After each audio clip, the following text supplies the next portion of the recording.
आजच्या भागामध्ये आपण पाहणार आहोत की स्मायरा या दोघांनाही बघत असते।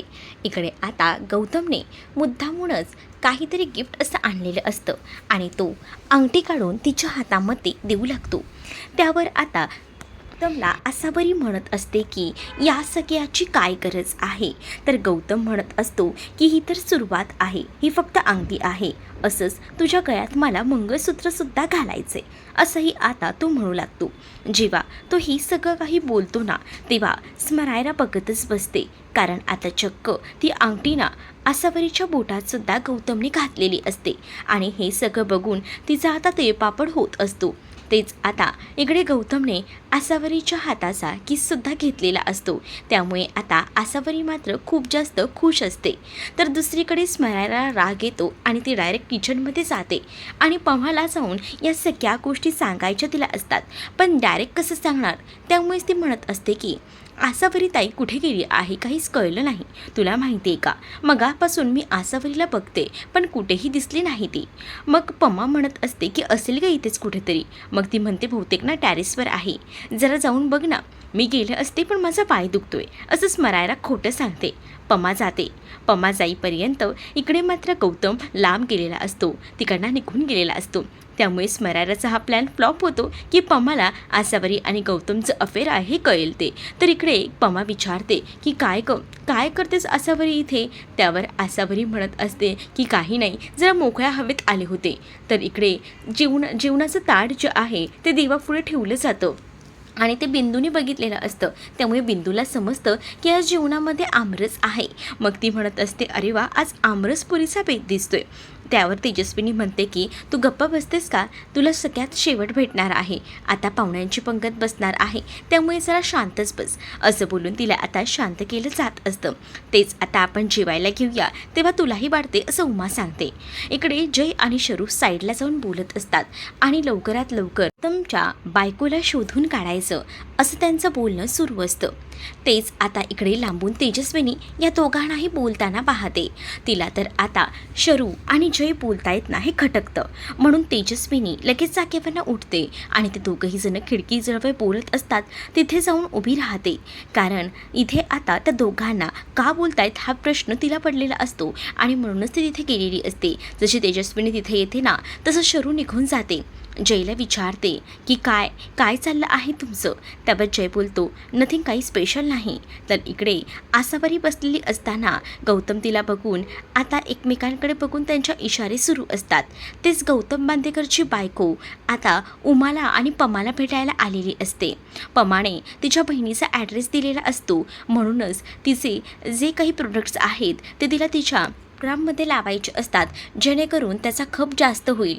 आणि म्हणूनच ती बोलत असते की या ताईंनी मला तुमच्याबद्दल सांगितलं, मग म्हटलं तुमच्याशी बोलून घ्यावं, म्हणूनच मी आले होते। मग तेव्हाच ना, हो तू बरोबर ठिकाणी आली आहेस, तू काम कर, माझं उद्या एक्झिबिशन लागेल ना, तिथे तू ये बघ, तुला जास्त मागणी येईल आणि तुझं जेवढंही प्रोडक्ट आहे ना ते सगळं सेल होईल। त्यावर ती म्हणते की खरं तर ना मला दुबईला जायचं आहे, माझा नवरा मला दुबईला घेऊन जातोय, मग जोपर्यंत माझ्याकडे जे प्रोडक्ट्स आहेत ते सगळे सेल आउट करायचे, म्हणूनच मग मी म्हटलं त्यासाठी तुम्ही उत्तम पर्याय आहात असंही ती आता म्हणते। हो का नाही। इकडे जय आणि शरू ज्या मुलीला शोधत होते तीच मुलगी आता चक्क घरापर्यंत आलेली होती, पण जयचं लक्ष नव्हतं, कारण जय जो आहे तो तिथे आपल्या आईसोबत बोलत होता, म्हणजेच तेजस्विनीसोबत। तर शरूसुद्धा मोबाईलमध्ये लागलेली होती, त्यामुळे काही दिसत नाही। दुसरीकडे आता गौतमला इथे स्मायराने कॉल केलेला असतो आणि स्मायरा फोन करून त्याला म्हणत असते की तू कधी करणार आहे पुढचं, अरे कर ना लवकर, तुला कळतंय का, काही झालं तरीसुद्धा या दोघांचंही लग्न लवकरात लवकर लागायला हवं, म्हणजे तू काही प्रयत्न करतोयस, तुझ्याने जमतंय तर तसं सांग, नाहीतर मग मला तशा पद्धतीने वेगळे काही प्रयत्न करायला। त्या आसावरीला बघितलं ना कधी डोक्यात माझ्या जाते असंही आता बोलत असते। एवढ्यातच मागे आता शरू आलेली असते आणि शरूने आसावरीचं नाव ऐकलेलं असतं। स्मायरा मागे वळते तेव्हा ती बघते आणि तेव्हाच ना ती आता म्हणत असते की हे सगळं काही काय चाललंय, कोणाबद्दल बोलत होतीस, माझ्या आसावरी ताईबद्दल बोलत होतीस, पण कोणाला काही सांगत होतीस। त्यावर स्मायरा सांगते की काही नाही, माझी एक मैत्रीण आहे ना तिलाच मी माझ्या आता आशावरी ताईबद्दल सांगत होते, म्हणजे आता केवण आहे ना त्याबद्दल थोडंफार मी बोलले तिला. आता तिकडनं स्मरायरा उलट काही पण बोलते आणि निघून जाते. पण इकडे शरू थोडा विचार करत असते. तेच दुसरीकडे आता जय आणि त्याचसोबत गौतम घरी आलेले असतात. तर गौतम आणि जय हे दोघंही जण बोलत असतात. गौतम म्हणत असतो की मी तर ठरवले लवकरात लवकर माझ्या आसावरी सोबत लग्न करायचं आणि तिला घरी घेऊन यायचं.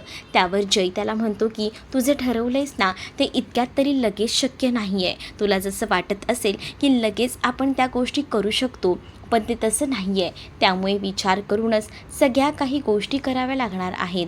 तुला कळतंय ना मला नेमकं काय म्हणायचं आहे ते, असंही आता म्हटलं जात असतं. जय शरूबद्दल देखील सांगतो. म्हणजेच शरूने मला सांगितलं आहे की ह्या सगळ्या काही गोष्टी हे जेव्हा तो आता बोलतो ना तेव्हा आता तू कधीपासून मुलींचं ऐकायला लागलास. म्हणजे मी तर इमॅजिनसुद्धा करू शकत नाही की तू एवढं मुलींचं ऐकायला लागला आहेस ते, असंही तो बोलून आता गौतम जयची मजा घेत असतो. तेच दुसरीकडे आता शरूने कॉल केलेला असतो. शरू जेव्हा आता कॉल करते ना तेव्हा ती आता म्हणत असते की मला ना जरा सुट्टी हवी आहे, म्हणजे हाफ डे हवा आहे. द्यायला जमेल का हाफ डे आणि कशासाठी?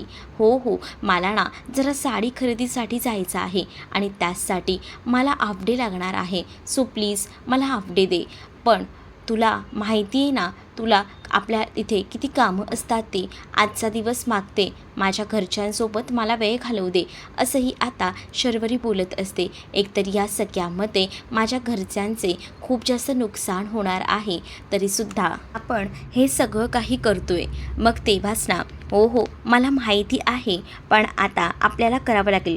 पण जराही वेळ चालणार नाही हाफ डे बोलली आहेस ना तर हाफ डेने यायचं, असंही आता जय बोलतो आणि फोन ठेवतो.